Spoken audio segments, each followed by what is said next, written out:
नमस्कार दोस्तों, स्वागत है आप सभी का ऑनलाइन अड्डा फॉर स्टडी चैनल पर। फिर से दोस्तों आप सभी के बीच हाजिर हूं 69,000 को लेकर। बात करें दोस्तों 69,000 की पूरी डिटेल इन्फॉर्मेशन के बारे में। पिछले वीडियो के माध्यम से दोस्तों मैंने आप सभी को सारी जानकारी लगभग दे दी थी कि क्या क्या हुआ है, लेकिन डिटेल में दोस्तों जो बात है इस वीडियो के माध्यम से करेंगे। तो वीडियो को लाइक शेयर करना बिल्कुल ना भूलें, साथ में चैनल को सब्सक्राइब कर लें और बेल आइकन को दबा लें, जिससे कि आप सभी को लेटेस्ट वीडियो की नोटिफिकेशन मिलती रहे। तो दोस्तों जैसा कि आप सभी को पता है कि शिक्षा मित्रों की तरफ से पिछली बार सीट रिजर्व करने की मांग की गई थी। इस बार भी 2 याचिकाएं दाखिल की गई थी। दोनों याचिकाओं की अगर दोस्तों हम बात करें, यहाँ पर दोस्तों सुनवाई देखने के मिली है, साथ में सरकार के मॉडिफिकेशन पे भी सुनवाई हुई है, लेकिन उसको सुनवाई हम नहीं कह सकते हैं, क्योंकि अगर बात के जो केस है वो लिस्टेड नहीं हुआ है। एक होता है कि केस लिस्टेड होता है, उस पर बहस देखने के लिए मिलती है, वो नहीं हुआ है। अगर लिस्टेड हो जाता तो बेनिफिट देखने के लिए मिल सकता था, आगे कभी भी लिस्टेड हो सकता है। लेकिन फिलहाल दोस्तों क्या क्या हुआ कोर्ट के अंदर वो मैं आप सभी को बताऊंगा। तो यहाँ पे शिक्षा में तो और भी सीटों को रिजर्व करवाना चाहते थे। अगर मॉडिफिकेशन को लेकर जज साहब की तरफ से क्या क्या कहा गया है, वो सारे सवाल दोस्तों अब क्लियर कर लेते हैं। चलिए दोस्तों बढ़ते हैं आगे। तो यहाँ पे दोस्तों सुप्रीम कोर्ट के अंदर क्या क्या वो डिटेल में दोस्तों मैं आपको समझा देना चाहता हूँ। सबसे पहले जैसा कि दोस्तों आप सभी को बताया कि यहाँ पे एक जो याचिका डाली गई थी उसके अंदर स्टे की मांग थी कि भर्ती को स्टे कर दिया जाए, ठीक है। दूसरी याचिका दोस्तों एक और यहाँ पर देखने को मिली थी, जिसके अंदर 75 याची देखने के लिए मिल रहे थे। उन याचियों की अगर बात करें दोस्तों, एक स्पेशल कैटेगरी से थे, जो कि है दोस्तों फिजिकल हैंडीकैप मतलब दिव्यांग कैटेगरी के थे। उनका कहना है कि हमारा 60-65 होने की वजह से उनका सिलेक्शन नहीं हो पा रहा है, क्योंकि आप सभी को पता है कि पिछली भर्ती के अंदर 40-45 लगाया गया था।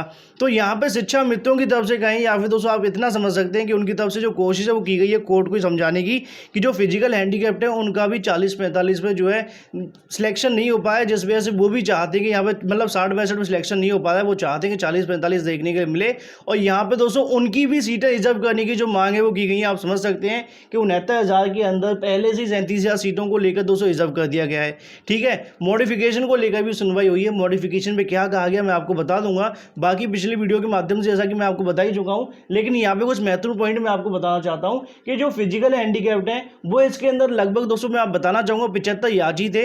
उनकी तरफ से दोस्तों अगर बात करें, जो AOR थे हुसैन सर, वहाँ पर दोस्तों उन्होंने समझाया, उन्होंने उनकी तरफ से कहा गया कि ये 75 लोगों को भी जो सीटें वो रिजर्व कर ली जाए। तो इस पर दोस्तों शिक्षा मित्रों की तरफ से पूरी तरीके से जो बहस है वो की गई। लेकिन अगर बात करें जस्टिस उमेश सर की तरफ से पूछा गया क्या ये सभी शिक्षा मित्र हैं, तो उनकी तरफ से बताया कि शिक्षा मित्र नहीं है। उनका कहना था कि जो 40-45 पिछली भर्ती में पास हो गए थे, लेकिन यहाँ पे जो कट ऑफ है वो ज़्यादा लगा दिया गया। मतलब एक तरीके से आप समझ सकते हैं कट ऑफ ज़्यादा दिखाने की जो कोशिश है वो की गई है। उनका कहना था कि ये फिजिकल हैंडीकैप्ड हैं, इनको यहाँ पे राहत दे दी जाए, साथ में इनकी भी जो सीटें वो रिजर्व कर दी जाए, और बाकी जो सीटें बचेंगी उन पर सरकार भर्ती करा सकती है। ऐसा दोस्तों जो पक्ष है वो रखा गया शिक्षा मित्रों की तरफ से कहो, या फिर दोस्तों अगर बात करें हुसैन सर की तरफ से कहो, जो कि दोस्तों इस याचिका के ऊपर AOR है, जिनकी तरफ से 507 पेज की याचिका डाली गई थी, ठीक है। जज साहब की तरफ से स्पष्ट तौर पे यहाँ पे कहा गया कि जो शिक्षा मित्र हैं सिर्फ उनके लिए यहाँ सीटें रिजर्व की गई हैं, बाकी अदर कोई भी आता है उनके लिए किसी प्रकार की कोई भी सीट यहाँ पे रिजर्व नहीं की जाएगी।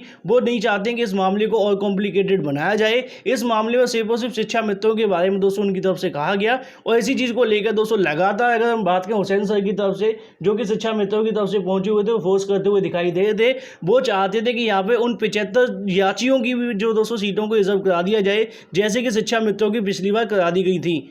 लेकिन जज साहब की तरफ से दोस्तों स्पष्ट तौर पे मना कर दिया गया कि जो भी नॉन शिक्षा मित्र, बिना शिक्षा मित्रों की अगर बात करें, कोई और भी किसी के लिए यहाँ पर सीटें जो रिजर्व नहीं की जाएंगी। सिर्फ शिक्षा मित्रों की बात की गई है, और सिर्फ शिक्षा मित्रों के लिए ही सीटें रिजर्व की गई हैं। ऐसा दोस्तों जज साहब की तरफ से कहा गया। ये दोस्तों शिक्षा मित्रों की तरफ से पक्ष कहा गया था। 60-62 को लेकर भी दोस्तों यहाँ पर देखने मिला, जैसा कि आपसे होता है कि 89 पेजेस का रिप्लाई मॉडिफिकेशन दाखिल किया गया था। कुछ पक्ष दोस्तों उस पर भी रखा गया। हालांकि कोई ज़्यादा लंबी सुनवाई नहीं हुई है, लेकिन जो चीज़ें देखने को मिली वो मैं आपको बताना चाहूँगा।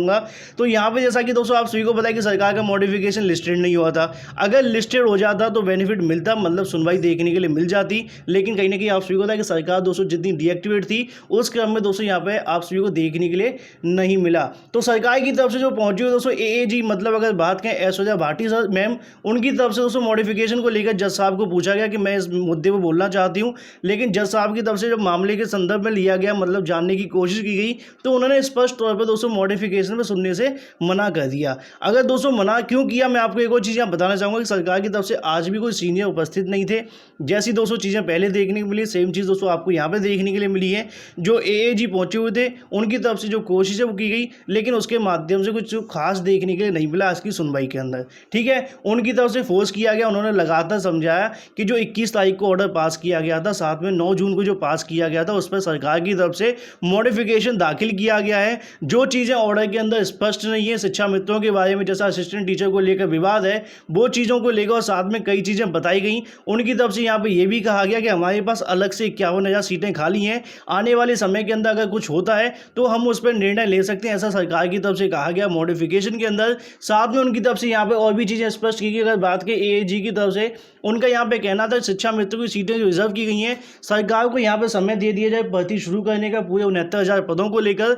आगे आने वाले समय के अंदर अगर कोर्ट की तरफ से कुछ डिसीजन मिलता है तो हमारे पास जो रिक्त सीटें बची हुई हैं उस पर हम आने वाले समय में एक्शन ले लेंगे। और कहीं ना कहीं दोस्तों काफ़ी चीज़ें देखने के लिए मिली, लेकिन फिर भी जज साहब की तरफ से यहाँ पे दोस्तों स्पष्ट तौर पर सुनने से मना कर दिया गया। साथ में एक और चीज़ यहाँ बताना चाहूँगा, जज साहब की तरफ से यहाँ एक और कहा गया कि जो मेरे साथ के मतलब 30 से जज हैं, आप सभी को पता होगा कि आपका जो पहले दिन केस सुना गया था शिक्षा मित्रों का मामला 21 तारीख की अगर हम बात करें, वहाँ पे दोस्तों 3 जज बैठे हुए थे। ठीक है, विनीत सरन सर बैठे हुए थे, ललित सर बैठे हुए, तीसरे जज और भी देखने को मिले थे। तो इन तीनों की बेंच के अंदर दोस्तों आपको मामला सुनने के लिए मिला था। लेकिन जब 9 तारीख को सुनवाई हुई उस दिन बताना चाहूँगा, उस दिन दोस्तों आपको देखने को मिला था उमेश सर उपस्थित नहीं थे, लेकिन फिर भी जो पुराना ऑर्डर था उसको दे दिया गया था क्योंकि पुराने जज वहाँ बैठे हुए थे।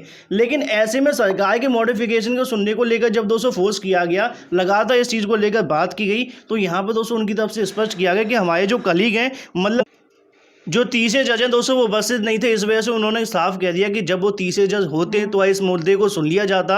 कहीं ना कहीं दोस्तों जो मॉडिफिकेशन की सुनवाई देखने के लिए मिल भी सकती थी, लेकिन यहाँ पे दोस्तों तीसरे जज साहब के ना होने की वजह से भी आपका जो मुद्दा है वो नहीं सुना गया है। तो सिंपल तौर पर मॉडिफिकेशन के बारे में बताना चाहूँगा, यहाँ पर दोस्तों लगातार जो एएजी की तरफ से जो कोशिश है वो की गई, वो चाहते थे कि इस मुद्दे को सुना जाए, लेकिन सरकार की तरफ से आप सभी को जो चीज़ें देखने को मिली, कोई सीनियर एडवोकेट उपस्थित नहीं थे, उस मामले को दोस्तों नहीं सुना गया है। फिलहाल अगर हम बात करें उनकी तरफ से दोस्तों इस मुद्दे को 14 तारीख के लिए लगा दिया गया है। यहाँ पे दोस्तों उनको भी कहा गया, ऐश्वर्या भाटी मैम को कहा कि आप आएँ तो इस 14 तारीख को सुन लेंगे इस मुद्दे को।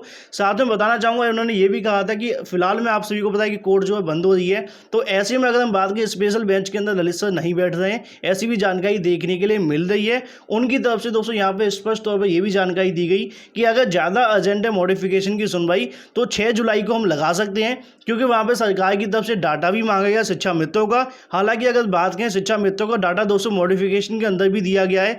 अगर मॉडिफिकेशन लिस्टेड हो जाता, सरकार की तरफ से लिस्टेड कराया जाता, तो काफ़ी कुछ आपको यहाँ देखने के लिए मिल जाता। हालांकि जो परमिशन है वो मांगी गई थी, उस परमिशन के अंदर दोस्तों कुछ खास देखने के लिए नहीं मिला। लगातार दोस्तों रिक्वेस्ट करते हैं, लेकिन जज साहब की तरफ से इस मामले को ज़्यादा नहीं सुना गया है। और ना ही दोस्तों जैसा कि आप सबको पहले भी देखने को मिला था, अगर हम बात करें ऐसी सुनवाइयाँ देखने में सीनियर एडवोकेट अवेलेबल नहीं, इसलिए दोस्तों इस मामले को और भी नहीं सुना गया। बाकी मॉडिफिकेशन लिस्टेड भी नहीं था, लिस्टेड होता तो सुनवाई देखने के लिए मिल जाती, या फिर जो तीसरे जजेस हैं वो अवेलेबल होते, तीनों की बेंच दोस्तों एक साथ बैठी होती, तो आपको काफ़ी कुछ देखने के लिए मिल सकता था। फिलहाल 2 जजों की बेंच बैठी हुई थी।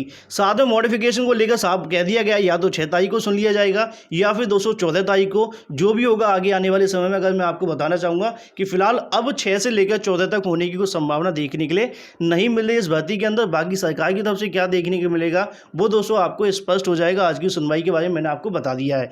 दूसरी तरफ दोस्तों फेज के बाद में अगर बात करें, जो हुसैन सर है, अगर बात करें शिक्षा मित्रों की तरफ से याचिका दाखिल की गई है, उनकी तरफ से फिर फोर्स किया गया। उनका कहना था कि फिजिकल हैंडीकैप्स हैं, इन 75 याचियों की जो सीटें वो रिजर्व कर दी जाएँ। उनकी तरफ से दोबारा से मांग की गई और दोबारा दोस्तों वही एक जो कमेंट था, मतलब ट्वीट था या फिर जो भी आप कह सकते हैं दोस्तों, जो तर्क था वो दिया गया जज साहब की तरफ से। उनका यहाँ पर साफ साफ कहा गया कि जो 75 याचियाँ शिक्षा मित्र नहीं है, सिर्फ और सिर्फ शिक्षा मित्रों की सीटें रिजर्व की गई हैं, जिसको लेकर 14 तारीख को सुनवाई होगी और 14 तारीख के बाद में क्लियर कर दिया जाएगा क्या किया जाना क्या नहीं, क्योंकि अभी सरकार से डाटा मांगा गया है। तो ऐसे में किसी और मामले को लेकर दोस्तों यहाँ पर सुनवाई देखने के लिए नहीं मिली है। मुझे उम्मीद है आपको चीज़ें समझ में आ चुकी होंगी।